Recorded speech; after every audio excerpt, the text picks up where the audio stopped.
அனைவருக்கும் வணக்கம். நாம் இப்போ பார்க்க போகிறது குரு பெயர்ச்சி பலன்கள் 2025. மனிதனுக்கு ஏதாவது ஒரு விடிவு வராதா என்பதற்காகவே பார்க்கக்கூடிய பெயர்ச்சிகளில் மிக முக்கியம். சனி பெயர்ச்சி, ராகு கேது பெயர்ச்சி, குரு பெயர்ச்சி. ஆனால் அதில் குரு பெயர்ச்சி என்றால் விசேஷம். குரு வந்தால், குரு பார்வைப்பட்டால் நமக்கு ஒரு விமோசனம் என்று எல்லோருக்கும் தெரிந்த விஷயம். அப்பேற்பட்ட குரு பெயர்ச்சி வாக்கியபடி ஆகக்கூடிய நாள் 11/5/2025, திருக்கணிதம் படி 14/5/2025. இதுவரை ரிஷபம் என்ற சுக்கிரன் வீட்டில் இருந்த குரு மிதுனம் என்ற புதன் வீட்டுக்கு போகப் போகிறார். மிதுனம் குருவுக்கு பல வகைகளில் குருவானவர் பாதகத்தை கொடுக்கக்கூடியவர் என்பதை ஞாபகத்தில் வைத்து கொள்ள வேண்டும். கிட்டத்தட்ட ஒரு வருஷம் இருந்தாலும் அதிச்சாரம் அதிமுக்கியமாக காணப்படுகிறது. இதையெல்லாம் கலந்துதான் நாம் பார்க்க போகக்கூடிய அமைப்பு.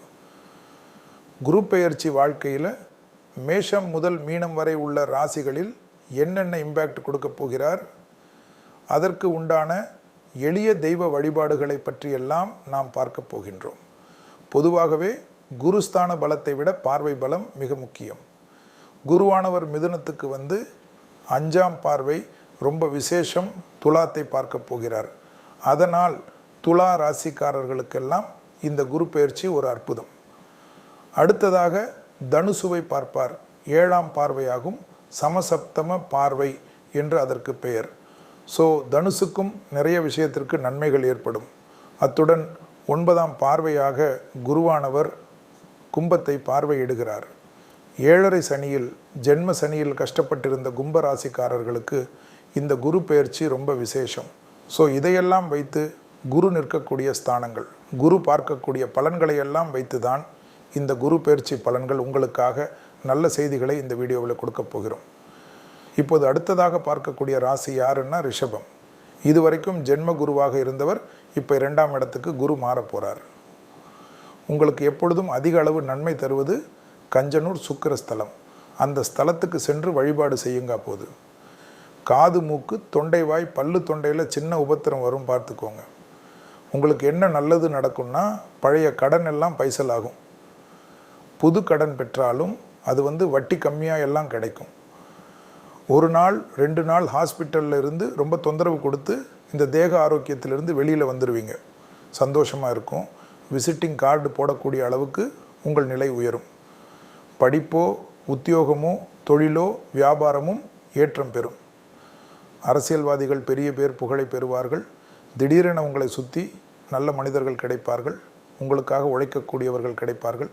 அதெல்லாம் அதிக அற்புதமான சந்தோஷத்தை தரும். ரிஷபத்துக்கு எதிரிகள் எல்லாம் ஒன்று சரண்டர் ஆகிடுவாங்களா, இல்லை விலகி போயிடுவாங்க. வழக்கு போன்ற பிரச்சனைகள் எல்லாம் உங்களுக்கு சாதகம் ஏற்படும். கோர்ட்டில் நிறைய ஃபெவரல் ஆகக்கூடிய ராசி யாருன்னு பார்த்தா ரிஷபம். 10 வருஷம் 30 வருஷம் எல்லாம் சொத்து தகராறு இருந்திருக்கும். அதெல்லாம் முடிஞ்சிடும். ஸோ மனதில் ஒரு சந்தோஷம், தைரியம் ஏற்படும். வார்த்தையில் மட்டும் ரொம்ப கவனமாக இருக்கணுமாம் ரிஷபம்.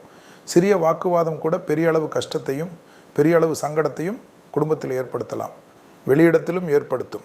அதனால் வார்த்தைகளில் அடங்கி போகக்கூடிய ரிஷபம் பெரிய வெற்றிகளையும் பெரிய சந்தோஷத்தையும் பெறுவீர்கள்.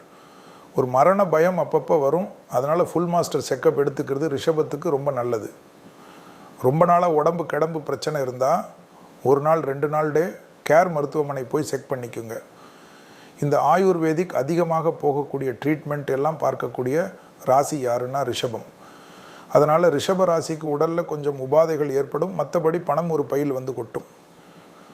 என்ன ரிஷபராசி நேயர்களே, உங்கள் குரு பெயர்ச்சி பலன்கள் கேட்டீர்களா? எதுக்கும் பயப்பட வேண்டாம். நன்றி, வணக்கம்.